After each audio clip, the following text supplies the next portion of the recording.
All right, tell me the last time you felt like an imposter. This is one of those things that I think so many of us as women suffer from. I think most of our guy friends, our man friends, do not. I think that's very interesting, and I'd love to hear why that is for you guys. I have my own guess, but I won't think for you. But I think as women, we're so conditioned to second guess ourselves and feel like we don't belong where we are. I'm Brenda Florida, certified life coach, and we're here today on Talk About It Tuesday to fucking slay the imposter syndrome. All right, there's whole books written about this and lots of information you can get about it. But you know what it is. It's that thing where you show up. It might be at a party, it could be at your work, it could be with a friend on a date, it could be anything. And all of a sudden, you get this feeling of, I don't belong here.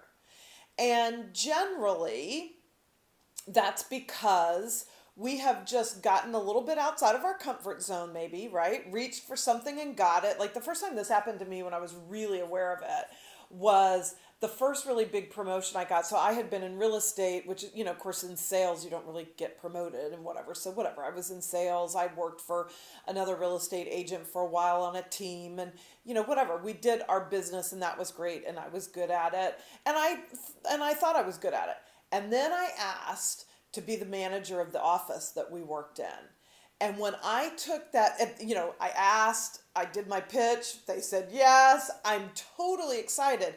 But every day when I showed up for work, I was like, okay, I think I'm playing dress up. I have no idea what I'm doing, and I felt that I'm an imposter here. I hope nobody figures out. I don't know. Well, let me first just take a second to help you realize how to know when it's the imposter syndrome. Because something that you really don't have an interest in, we all have plenty of things we're not good at, but there are things generally that we don't have any interest in, or if we have interest, it's maybe our first time out. So don't expect yourself to be a perfectionist. But think of something right now, like for me, I can think of a lot of things, but I'll think of running came to mind. So I'm not particularly good at it. I don't like it. I don't want to do it. I've done it. I ran a couple 5Ks, whatever. I've made myself do it because I thought, that was what I should do, whatever. But I never exactly felt like an imposter. I just didn't like it, okay? So don't confuse those two. If it's not really something you're into, or if you're brand new to something, don't expect yourself to be perfect first. But this imposter syndrome has kind of its own familiarity, I'm sure, of something that you wanted, which is why you're there, right? Like you went for it, and then you get there and you're like, fuck. I don't know if I can do this. I don't know, maybe I'm in over my head, or maybe everybody can tell I shouldn't be here. This happens when we change income brackets as well, and maybe change the kinds of things we can buy and the kinds of people we're hanging out with now and whatever. And it's like that, do I belong? So let me tell you, first of all, here's the beauty. The imposter syndrome is a lie. So just let yourself absorb that. If you're feeling it, it is not true. You belong. You deserve to be there. You've earned your right to be there. You're just not comfortable with it yet, which is totally different than you don't belong. You shouldn't be there. You're pretending you're an imposter. Okay? So this is a thought problem. Imposter syndrome is a thought problem. So what I want you to do is write down whatever your thoughts are that make you think you don't belong. Whatever that language is, the specific words coming to your head. I'm not good enough. I haven't trained enough. I don't belong here. Whatever those things are. Okay?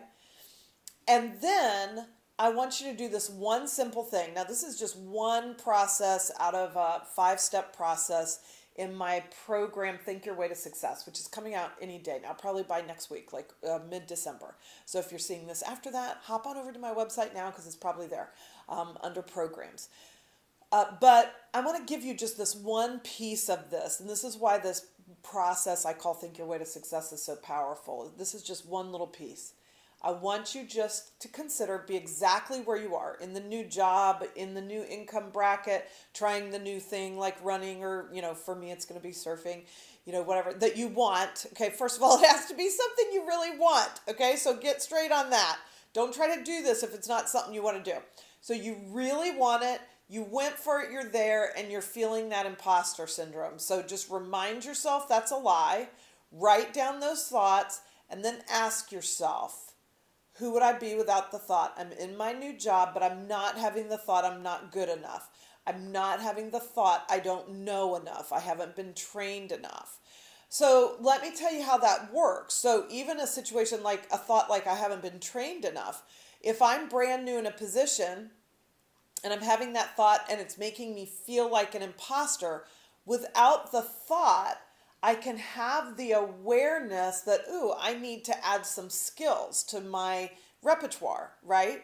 But it's not that thought then doesn't disempower me. It doesn't make me feel like I'm faking it.